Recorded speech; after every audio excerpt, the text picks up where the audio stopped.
I'm going to talk to you about the worst movie you've never seen. And I made it.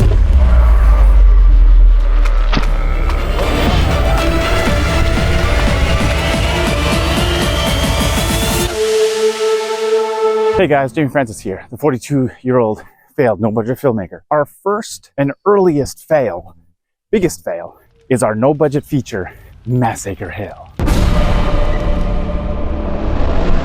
And it was terrible. We started shooting Massacre Hill in the summer of 2006. We were about 23, 24 years old, and it was our first foray into finishing an actual feature. Where Zombie Wars we started in 2001 and didn't really complete shooting on high 8. But again, this was a zombie movie. We thought a zombie feature, in theory, was easy to do and something where kind of make a name for ourselves. The first and major step that we really failed on was the script. You can't fix everything in post.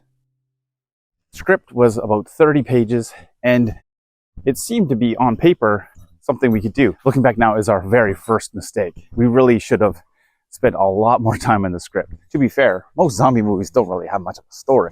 One of our good friends, Perry, had notes on the script and he said, you don't have to explain the zombies. And that's kind of in our going tag. You don't have to explain the zombies. So we did. We explained the zombies. It starts with two cocky kids and a plane crash. Didn't like make it any better. And to be honest, that was really the only real story part of the whole movie. The script starts, there's 3 people, secret military men, crash this plane over kind of middle America, and they unknowingly leak some kind of weird experimental liquid into the soil. It just happened to crash, of course, in a mass graveyard, hence Massacre Hill. We thought that was super clever too. Mass Acres Hill, sort of like that. It's the things you do when you're 20 and just want to make movies. Still super proud that we actually finished this movie. We learned a ton, of course, how not to make a movie. Subsequent stuff has been exponentially better, I believe. We had a lot of visual effects that we just thought we could do. We hadn't even started using After Effects yet. You just can't fix everything in post. So yeah, really, truly knowing what you can pull off with visual effects. This is kind of one of my biggest beefs with Massacre Hill over the years is, why did we think we can pull off this? Or this. Seriously, what is happening here? What am I watching?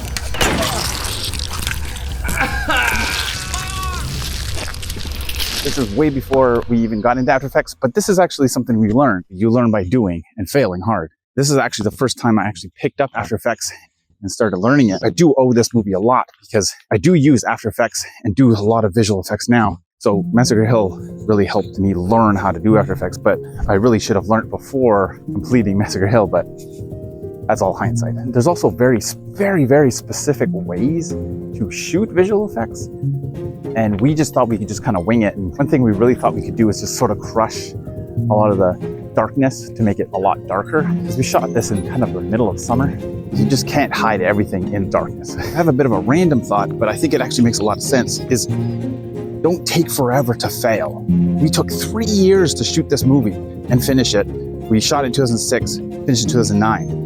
I feel like you really need to fail quickly. Finishing a movie in like a year is a way better thing than finishing a really crap movie in 3 years.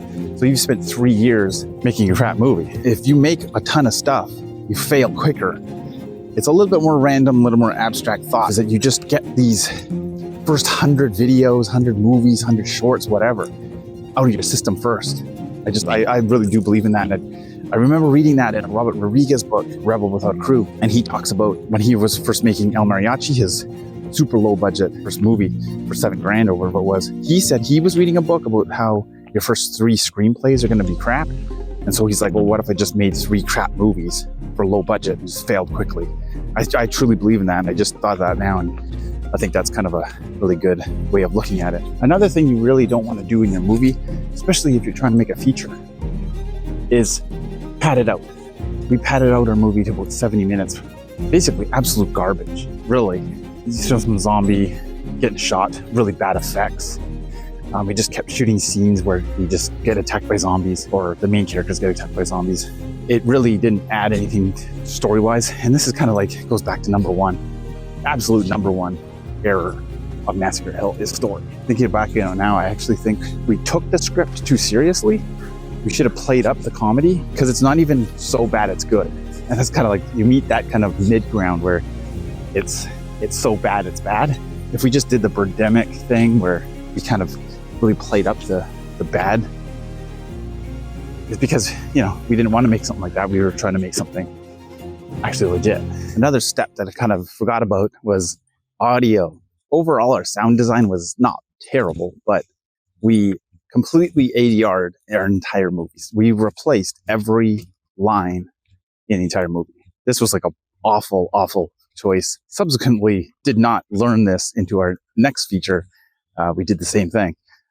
This one was less planned, I guess. I remember we recorded on those tiny little microphones that you got with your computers back in the day. This is like probably 2008, 2009 when we were doing the audio, and it just didn't work.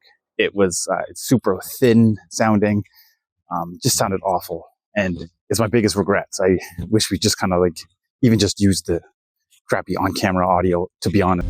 And I guess to kind of round out this video, I should mention things that we did right. Again, because we failed so hard, we learned a lot, and of course made more movies. We made Wrong People a few years later. It's definitely better. It's definitely more of a movie.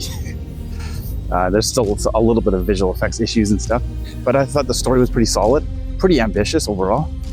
And we'll talk about that movie in another time. We also started a crowdfunding campaign kind of before Kickstarter and Indiegogo were a thing, really. And we sold credits, producer credits on eBay. I actually want to make a big shout out to a friend of mine that I worked with at the time. She was the only person that I actually knew that gave us money. Amanda, that's who's sponsoring this video. I really appreciate you guys, and hit that like button, subscribe if you are new. Peace. Well, that's a nice story, Mr. Boone. But you'll see that our PR guys are a little bit more better with words. You're gonna be a hero, Mr. Boone. Just help us out.